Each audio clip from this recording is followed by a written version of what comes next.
They say they're not human and call them aliens. They say that the laws of physics don't apply to them. They use their own language to navigate each part of the circuit, a language that only they can understand. They say they need... Gila. Gue bisa mainkan MotoGP 2025 di HP gue. Download ya. And Fermin Aldeguerre launching away on the two Ducatis. Green flag though clears at the back. Lights out and we're racing in MotoGP here in Austria. It's a sensational start from third place. He's nailed it this time around for Pecco Bagnaia. He's immediately ahead of Alex Marquez, trying to find a way through Marco Bezzecchi, who slams the door shut on the brakes into the first corner. Bezzecchi then's made the perfect launch away from pole position. Alex already back in fourth place. Mark up into P3. Yeah, this time it's Alex Marquez really with a nightmare start. Not a particularly slow one, but of course with the penalty to serve, he needs to move forwards. Instead, he's gone backwards. Up the hill we go then into turn 3, slowest corner on the circuit, turn first gear now, Marquez attacking immediately on the inside of Bagnaia, left foot off the foot peg from 63 as it came under big pressure from 93, they now go side by side, elbow to elbow on the run down, 6 gear run down to turn 4. Bagnaia's not going to be having that. Mark came from a long way back. It was a clean move, but it was a late one. Bagnaia back through on the way to turn 4. This is helping Bezzecchi pull out a little bit of an early advantage. Red on red then in the early part of this Austrian Grand Prix. We'll zip down now through turn 6, the left-handers, where Marc Marquez is so good. Into 7 we go then now. Bagnaia hugs the inside curve. There's no way through for Marc. Pedro Acosta third in the sprint yesterday. He's in 5th place. Good start this time around by Enea Bastianini. He's already inside the top 6 too. Yeah, Fermin Aldeguerre didn't have as bad a start as yesterday, but he has also lost ground. As Acosta comes through on Alex Marquez. This is a nightmare first lap for Alex Marquez. Of course, not that penalty not served yet. Gets the place back immediately from Acosta, who ran wide going through turn 9. It's a significant advantage already, isn't it? For Bezzecchi of nearly 6/10 of a second. He's capitalised brilliantly on the early exchanges between the two factory Ducati superstars of Bagnaia and Marc. They're second and third. So Alex Marquez back ahead then of Acosta. He runs 4th. He has now been given the notification. You have the long lap penalty. He has 3 more laps in which to serve that, and he'll surely drop behind minimum the 2 KTMs, possibly out of the top 10 altogether. Was back in that factory Ducati in hard into the chicane. He's now going to attack Bagnaia once again up the hill into the first gear turn 3. This time around is a successful mission. He ran wide a little bit on that, having attacked Bagnaia there on the previous lap, but now Marc immediately up into the second. That was a clean move. He managed to park it on the apex of Pecco Bagnaia, so Bagnaia couldn't do what he did the lap before and just ducked back underneath the 93. And Marc Marquez now has that move in the early stages. 1:29.7. He extends his lead at the front as we see Bastianini there steaming into turn 1 as Alex Marquez was breaking up ahead of him, and that's handed a few places. First Acosta, but also Ralph Fernandez and Binder have gone through. All the hard work that Bastianini has done in the opening part of this Grand Prix undone there. It's an easy mistake to make as you climb up the hill, heavy braking zone into that first corner, but he just picked off Acosta for 5th place. He's resumed, or he's come back onto the circuit down in 8th. Fast lap for the 93, the fastest of the Grand Prix so far, on a 1:29.6. Yeah, and Alex thought about showing his front wheel to Pecco on the run up the hill. He goes into the long lap penalty loop there then. Alex Marquez into the long lap penalty loop in 4th place. He's going to drop back in front of reigning world champion Martin. There's a bit of David on the circuit. Fast lap for the 93, the fastest of the Grand Prix so far, on a 1:29.6. Yeah, and Alex thought about showing his front wheel to Pecco on the run up the hill. He goes into the long lap penalty loop there then. Alex Marquez into the long lap penalty loop in 4th place.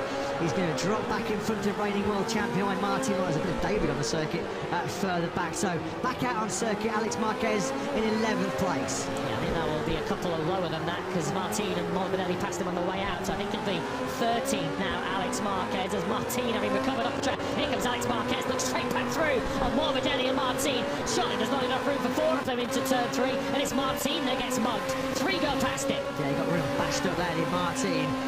Alex Marquez, Morbidelli and Gian Antonio all sailed on through. He's under pressure now as well from Australian Jack Miller, who gets through. Brad Binder, we know that KTM was not very easy to beat on the brakes. As Ralph Fernandez just going to stop it on the inside. He is. But Brad Binder, he just had to get on with that. Couldn't wait any longer. And Fermin Aldeguerre the big winner out of that one. You speak to any rider in MotoGP and ask them who's one of the hardest riders to pass it on the brakes, and they'll tell you it is Binder.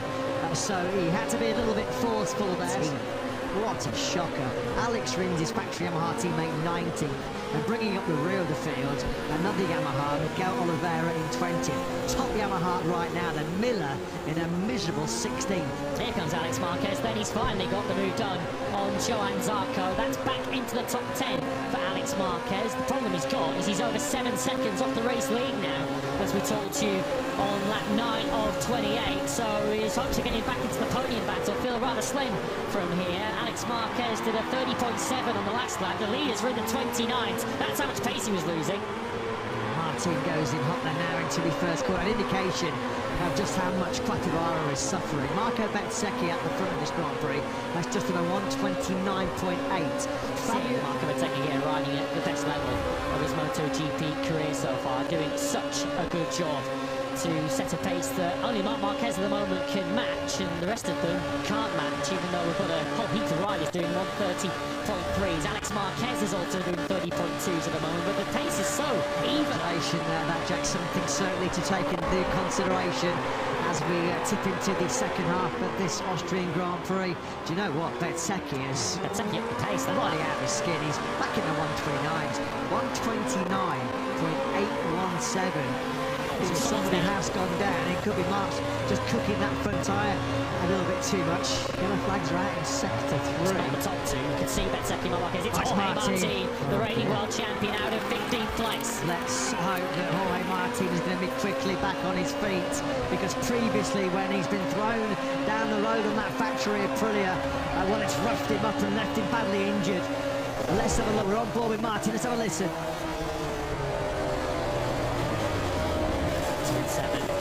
He just picked up the throttle and he's going through 7. Some multiple rolls, you fear, through the gravel trap. Oh dear. Just when you thought that Jorge Martin was finding some confidence, finding some belief and trust back in that RSGP, he hits the ground hard once again. He is already a faller here yesterday morning at turn 9. A heavy crash, sorry, on Friday afternoon at turn 9 when he was experimenting with the hard front tyre. So 2 big crashes here in Austria for Martin, the last thing that the world champion needed. Yeah, he said he's been to some quite dark places this year, so I think with every crash that Jorge Martin has now, there's going to be a little bit of an intake of breath, and hoping that he's A-OK. He said the overriding fit turn 7, 120 kilometres an hour or so, around about 75 miles an hour. Here comes Bastianini, the beast, once again on the inside of Raul Fernandez, who was left with no option there but to jump out of the KTM's way. Joan Mir also riding straight through the gap. Raul Fernandez down to 8th. Well, we saw Fernandez get aggressive on Brad Binder at turn 10 a few laps ago. And Bastianini is dissing out in this Grand Prix of Austria. Jack's both his Johan Zarco on the grid as well. He mentioned the prospect of rain. He was hopeful that we might miss it. And he comes after this Grand Prix as Bagnaia now has got some serious bother. Big bother. Gets his right leg clipped in the braking zone there, doesn't he, almost, at Bagnaia. The big bother came not just from Acosta. Valdeguer now through, but Marc Marquez has well and truly got his claws in to Marco Bezzecchi now. Is this where the inevitable begins to become reality? It's coming. It is coming. This is going to be inevitable. Will he decide to attack up the hill into the first gear, turn 1, down to 55 kilometres an hour? Oh, he darts to the inside line there. I think Bezzecchi just charging that a little bit high. He's compromised his exit speed on the factory Aprilia. They go side by side, but for the first time then here in this Grand Prix of Austria, Marc Marquez decides it's his moment. He hits the front. Marco Bezzecchi tries to respond, going through 4 and 5. Bezzecchi gets that rear squirming underneath him on the RSGP. He is going toe-to-toe with Marc. Just listen to the noise of the crowd. This is brilliant by Bez. What a move that was, going through turn 6. Well, that tells you that Marco Bezzecchi fancies this. Marc Marquez knows that it might not be quite as easy as it was in Brno. Bezzecchi on the Aprilia wants to keep... He's going to pick up some slipstream here, down the 810-metre start-finish straight. He goes side by side with the factory Aprilia. He levels Bezzecchi in the braking zone. Bezzecchi really does try to tough it out on the outside, but Marquez got through. They run down onto the chicane into 2A we go. 2B coming up shortly, the left-hander, the squirrel acceleration from Acosta. He's leading after Bezzecchi as well. Acosta are dead. Yeah, this was the move then in the middle of the chicane. Well, Pedro Acosta can't complain with that one, given the move he put on Pecco Bagnaia. So Fabien Aldeguer is up into third place. At the start of this lap, Aldeguer was 2.3 seconds. Long shot for him to take a fourth successive victory here in Austria. Had to pull his right foot away, didn't he? Yeah, and he goes off the circuit. Through also goes Aldeguer, who at that stage of the race was already cutting a seriously fast pace. Bagnaia has a good long look to his right to make sure he's returned. Mark Kubetseki hasn't been trying to throw haymakers at Marc Marquez, and that's a big blow up there for Fabio Di Gianantonio. We're going to have to keep a very close eye on this to see if any fluids are dropped on the way down to turn 4. Flames from the exhaust, and Di Gianantonio's race is over. Yeah, no wonder he got that right foot off pretty quickly off that peg, because that was going to be Cut off for a red flag to deem an end to the Grand Prix. That was the rather terminal end to that Ducati GP25. That was Aldeguer somehow picking his way through the smoke. Yeah, I think it's fair to say that one might be script writer wouldn't be able to put on the paper. Aldeguer there. Now this was the block pass on the inside of Bezzecchi. Immediately after passing Bezzecchi, he just took 2/10 out of Marc Marquez through sector 3, and that's all left-handers. Davide Tardozzi might be enjoying that. I'm not sure he'll be enjoying it if Aldeguer overturns this 1 second deficit. 4 laps to go. Marc Marquez 1:30.7, Aldeguer did a 30.9, that included a block pass. 3 laps to go. 7/10 of a second, the gap between Marc and Aldeguer. Once again, Aldeguer 2/10 quicker. Once again, we have a factory KTM inches away from the right foot of Pecco Bagnaia, who once again is sent off the racetrack. This time he though holds on to the position. Inside then into turn 9. Bagnaia, what must be going through his mind at the moment? He has just been out-muscled, out-fought in so many of these battles in this Grand Prix. This is a shadow of the Pecco Bagnaia we've seen at the Red Bull Ring over the last 3 years.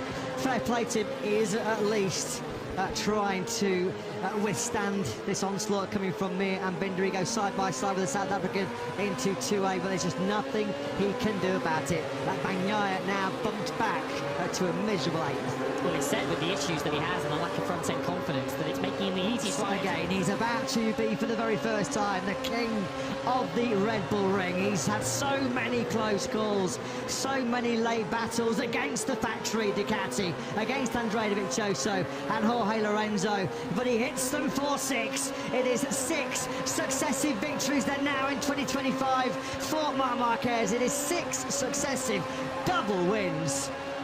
He is motoring towards that 7th MotoGP World title.